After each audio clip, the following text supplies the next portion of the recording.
दोस्तों नमस्कार, मैं रम्मू सिंह। सिंहपुर में घटना घटी। इस घटना ने पुलिस अधीक्षक रियाज इकबाल का एक ऐसा चेहरा सामने लाया जिसकी कल्पना कोई नहीं कर सकता। एसपी इकबाल पर कांग्रेस विधायक सिद्धार्थ कुशवाहा डब्बू ने आरोप तो कई लगाए, मगर एक आरोप इतना गंभीर लगाया है जिसकी कल्पना शायद पूरे प्रदेश की जनता नहीं कर सकती। बोली पर है आज हर चौकी हर थाना, बोली पर है। जो थानेदार जितनी ऊंची बोली लगाता है उसे वहां की पोस्टिंग देती है। विधायक डब्बू कुशवाहा ने कहा एसपी रियाज इकबाल ठेकों पर थाने देते थे, यानी थाने ठेकों पर चलाए जाते थे। विधायक डब्बू यह भी कहते हैं ठेकों के कारण कई सीनियरों को बैठाकर जूनियर अफसरों को थाने का इंचार्ज बनाया गया। आज पुलिस लाइन में कईयों सीनियर सब इंस्पेक्टर हैं, सीनियर, लेकिन उनको थाने की जिम्मेदारी नहीं, नए नए लड़कों को दी है। ठीक है, आपके चहेते थे, एसपी के चहेते रहे होंगे भाई, उनको आप अपने साथ रखो, स्पेशल ड्यूटी में थाना का इंचार्ज। विधायक डब्बू के यह आरोप सही हैं तो काफी गंभीर हैं।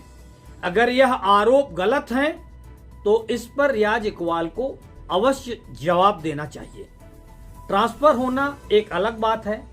विधायक डब्बू तो यहां तक कह रहे हैं सरकार पहले ही, जब सरकार बदली थी कांग्रेस सरकार के जाते ही, भाजपा सरकार एसपी रियाज इकबाल को बदलना चाहती थी। एसपी का ट्रांसफर तो उस दिन ही होना था जब सरकार बदली थी, लेकिन मौका नहीं मिल रहा था उनका ट्रांसफर होना था। मैंने एक खबर कुछ दिनों पहले दी थी कि नगर निगम आयुक्त अपने पिता के पद की बदौलत एसपी रियाज इकबाल का स्थानांतरण सतना से नहीं होने दे रहे हैं। विधायक डब्बू की यह बात माने तो मेरी खबर सच कही जा सकती है। सिंहपुर घटना पर बवाल रोका जा सकता था।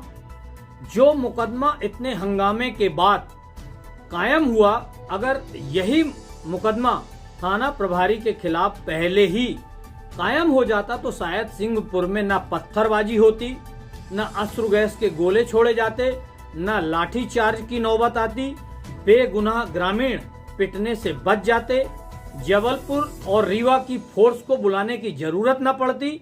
सिर्फ एक थाना प्रभारी को बचाने की कवायद में इतनी घटनाएं घटित हो गईं।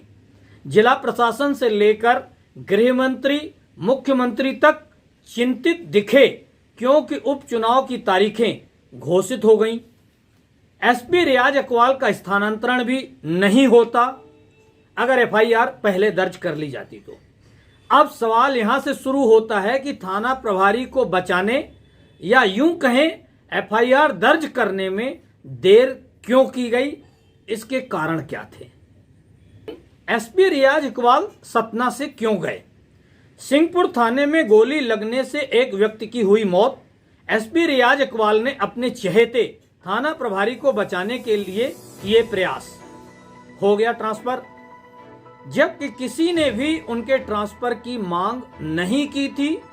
रियाज इकबाल के काम करने का अंदाज बिल्कुल अलग था। शायद सरकार या गृह मंत्रालय का उन पर कोई अंकुश नहीं था या सेटिंग अच्छी तगड़ी थी। कुछ संस्थाओं ने कहा रियाज इकबाल के रहते सट्टा पूरी तरह बंद हो गया था।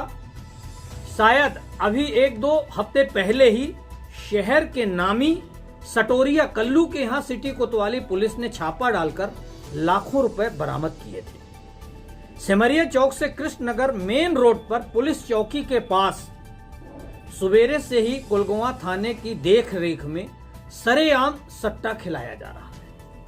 यह तो सिर्फ उदाहरण है। सिकंदर कब पकड़ा गया, उसके गुनाह क्यों नहीं देख पाई पुलिस, क्या उसने अभी अभी गुनाह शुरू किए थे। पुलिस सिकंदर पर किसके कहने पर इतनी मेहरबानियां बरसाई। आयुष्मान हॉस्पिटल के पास संचालित इस्पात सेंटर की आड़ में देह व्यापार का धंधा पुलिस को 2.5 साल बाद पता चला। हाँ, रियाज इकबाल मनमौजी मस्त मौला किस्म के अफसर रहे। कभी संगीतकार बनकर, कभी होली त्योहार मनाकर, वह बहुत सारे ऐसे सामाजिक कार्यों में रुचि लेते थे। ऑफिस आने का उनका अपना अंदाज था। वो लगभग 2 बजे ऑफिस आते थे, इसके पहले कभी वो कार्यालय नहीं आते थे। ऐसी बहुत सारी चीजें हैं जो यह दर्शाती हैं कि रियाज इकबाल बहुत मनमौजी किस्म के एसपी रहे। एसपी रियाज इकबाल के नाम एक रिकॉर्ड अवश्य सतना में बना है, जो सतना के इतिहास में पहली बार होगा। रियाज इकबाल ने लगभग 500 से ज्यादा प्रेस कॉन्फ्रेंस की हैं सतना में। इसके पहले किसी एसपी ने इतनी पत्रकार वार्ता नहीं की। हाँ, पत्रकार वार्ता में सवाल पूछने वाले पत्रकारों को दूर रखा जाने लगा, या सवाल पूछने वाले पत्रकार पसंद नहीं थे। वैसे भी बहुत कम पत्रकार हैं जो वास्तविक मुद्दों पर सवाल पूछते हैं। बाकी पीएम से आम चूसकर खाने जैसे सवाल पूछने वालों की बहुतायत है। हम उनकी बात नहीं कर रहे हैं, कर भी नहीं सकते, क्योंकि ऐसे लोग अब काफी मात्रा में पाए जाते हैं।